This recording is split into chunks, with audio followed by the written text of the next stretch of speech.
अस्सलाम वालेकुम नाजरीन, मैं हूं परवेज इकबाल। यूरोपीय यूनियन तारकिन वतन की मदद के लिए तुर्की को $3 अरब देने पर गौर कर रही है। नॉर्वे ओस्लो शहर के पुलिस हुक्काम ने लोगों को खबरदार किया है कि गैर कानूनी पार्टियां मुनक्कद करने पर उन्हें 13,000 करोड़ का जुर्माना हो सकता है। स्वीडन में सियासी बहरान जारी है, जबकि दूसरी तरफ फायरिंग के वाकयात में इजाफा हुआ है। हॉलैंड में सितंबर के महीने के बाद पहली बार आज कोरोना से एक भी हलाकत रिपोर्ट नहीं हुई, जबकि एम्स्टर्डम शहर में सड़कों पर गाड़ियों की स्पीड को 30 किलोमीटर फी घंटा मुकर्रर किया जा रहा है। जर्मनी की जानब से पुर्तगाल को कोरोना के हवाले से खतरनाक मुल्क करार देने के बाद बड़ी तादाद में जर्मन सियाह वापस मुल्क जाने के लिए तैयार है। इस सिलसिले में खसूसी परवाजें चलाई जाएंगी।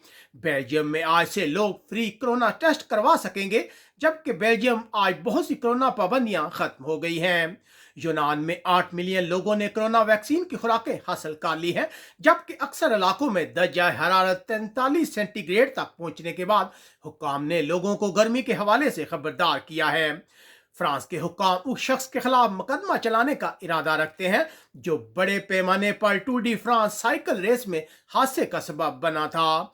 जर्मनी की पुलिस उस तारकिन वतन के खिलाफ तहकीकात कर रही है जिसने हमला करके 3 खवातीन को हलाक जबकि 5 को शदीद जख्मी कर दिया था।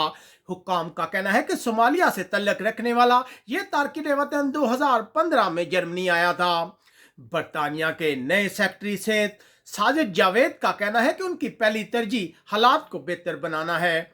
इससे पहले साबिक सेक्रेटरी सेहत हैंकॉक ने कोरोना पाबंदियों के खिलाफ वर्जी के बाद अपने ओहदे से इस्तीफा दे दिया था, जबकि दूसरी तरफ बरतानिया में आज बड़ी तादाद में लोग कोरोना पाबंदियों के खिलाफ एहतजाज कर रहे हैं। इटली ने ऑस्ट्रिया को सख्त मुकाबले के बाद हराकर फुटबॉल यूरो 2020 के क्वार्टर फाइनल के लिए अप्लाई कर लिया है।